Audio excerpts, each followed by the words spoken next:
Bienvenue dans un podcast en plus. Ici, on parle d'éducation positive, de métier du vivant et de ce que ça implique vraiment de vouloir accompagner les animaux humains et non humains sans renoncer à ses valeurs. Un podcast pour réfléchir ensemble, prendre du recul et construire des projets éthiques et viables.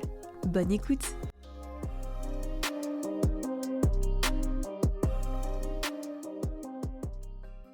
L'éducation canine est-elle politique? Bonjour tout le monde et bienvenue dans ce nouvel épisode de podcast de Un podcast en plus. Aujourd'hui, j'ai envie de répondre à une question qui peut sembler un peu étrange au premier abord. Est-ce que l'éducation canine est politique? Et ma réponse c'est oui. Et souvent, les gens n'en ont pas conscience. Parce que quand on parle d'éducation canine, beaucoup de personnes imaginent qu'on parle simplement d'apprendre à un chien à s'asseoir, à marcher au pied, à rester dans son panier ou à ne pas aboyer.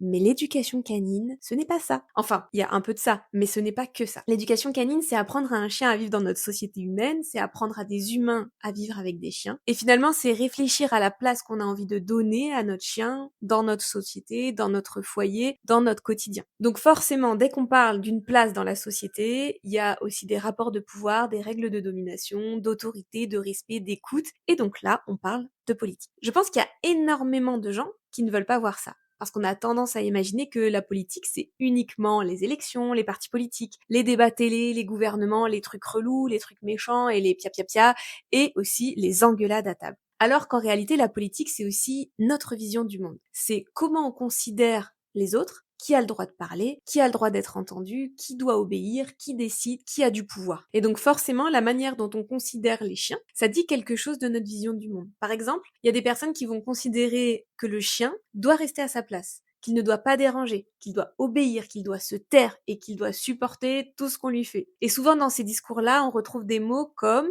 hiérarchie, dominance, punition, soumission, cadre, fermeté, et on va même jusqu'à chien roi et caprice.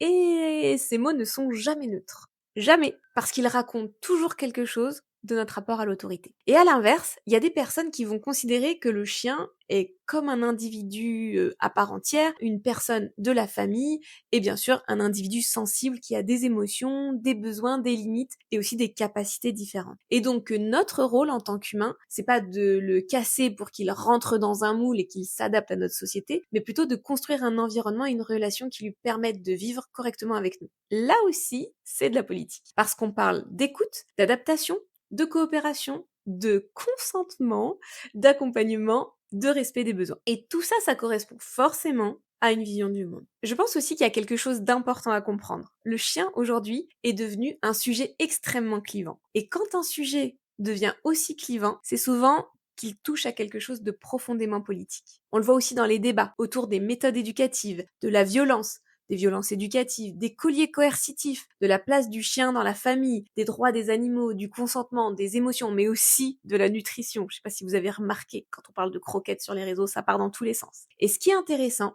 c'est que pendant longtemps, on nous a dit « ne mélangez pas tout, le féminisme n'a rien à voir avec les chiens, la politique n'a rien à voir avec l'éducation canine ». Sauf qu'en réalité, chaque choix qu'on fait pour son chien, pour soi, c'est déjà un choix politique. Et même les personnes qui disent être apolitiques, elles ont une vision politique. Choisir une méthode éducative, c'est politique. Choisir d'utiliser ou non la violence dans ces méthodes éducatives, c'est politique. Choisir d'écouter ou non les émotions d'un individu, c'est politique. Choisir de considérer un chien comme un outil ou comme un individu sensible, c'est politique. Et même le refus de parler de politique, c'est aussi une position politique. Je pense aussi qu'il est important de parler du lien entre violence animale et violence intrafamiliale. Aujourd'hui, il y a énormément d'études et de données qui montrent qu'il existe des corrélations entre violence conjugale, violence faite aux enfants et violence faite aux animaux. Et souvent, derrière, on retrouve la même logique, une logique de domination. Une personne qui considère qu'elle a le droit d'exercer du pouvoir sur les plus vulnérables qu'elle. Et donc forcément, ça aussi, ça raconte quelque chose de profondément politique. Je pense également que l'éducation positive s'inscrit dans des valeurs très proches de certains courants féministes et humanistes. Et attention, ça ne veut pas dire que toutes les personnes qui font de l'éducation positive sont féministes et vice-versa. Et ça veut aussi pas dire que tous les courants féministes pensent pareil. Mais il y a des valeurs communes, des valeurs autour de l'écoute, du consentement, du respect, de la prise en compte des individus minorisés, de ceux qui ont moins de pouvoir, de ceux qui ont moins de possibilités de s'exprimer. Et ça me fait penser à une phrase de Marion Querc que j'aime énormément, qu'elle m'a racontée lors d'une interview que j'ai faite avec elle. Les enfants